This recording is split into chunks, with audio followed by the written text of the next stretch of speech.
కొడాలి నాని గారు ఇన్ని రోజులు ఏమైపోయారు? ఎక్కడ ఏమైపోవడం ఏంటమ్మా? మీ ఇల్లు ఎక్కడో చూస్తే రోజు వచ్చి కనపడేది. మీ ఇల్లు ఎక్కడో చూస్తే రోజు వచ్చి కనపడేది.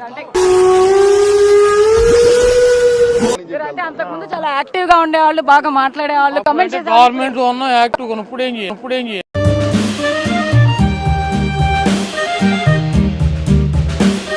గవర్నమెంట్ లో ఉన్న యాక్టివ్ ఇప్పుడేం చేయాలి? మీరు వచ్చాక ఫిజికల్ గేమ్స్ మానేసంగా అస్తాసమ్మా తొక్కుడు బిల్ల అంతా ఎలాంటి ఆటలు ఆడుతున్నాం అంతే. భయపడుతున్నారా ఇప్పుడు? భయపడ్డావు కదా దేనికి?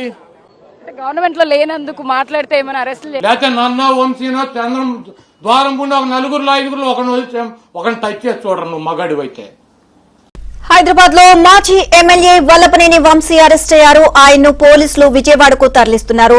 వాడు అడగకుండా మీరు ఎందుకండి సలహా ఇవ్వడం? అడగకుండా ఇచ్చేదాన్ని సలహా అంటారు, కెలుక్కుంటే వచ్చేదాన్నే వాసన అంటారు. వంశీ అరెస్ట్ ఎలా చూస్తారు? మీరేంటారు మమ్మల్ని బెదిరించేది? టచ్ చేసి చూడండి నా కొడకలారు. ఎవడు టచ్ చేస్తాడు? నీ అధికారం వచ్చేయలేదు. టచ్ చేయలేదు. వంశీ అరెస్ట్ ఎలా చూస్తారు? అరెస్ట్ లాగానే చూస్తున్నామ్మా. వంశీ అరెస్ట్ ఎలా చూస్తారు? అరెస్ట్ లాగానే చూస్తున్నాం. అందరూ కలిసి నెక్స్ట్ మిమ్మల్ని అరెస్ట్ చేయబోతున్నారు అని కూడా రెడ్ బుక్ లో నెక్స్ట్ మీ పేరే ఉందని కూడా వార్తలు. నెక్స్ట్ మిమ్మల్ని అరెస్ట్ చేయబోతున్నారు అని కూడా రెడ్ బుక్ లో నెక్స్ట్ మీ పేరే ఉందని కూడా వార్తలు. 3 కేసులు మీ మీద ఫైల్ అయినాయని కూడా ఏదో తేడాగా ఉందేంటి? 3 కాదు 30 చేసుకొని అమ్మాయి లాయర్లు ఎంతమంది? ఇప్పుడు అలాగే ఉంటదా?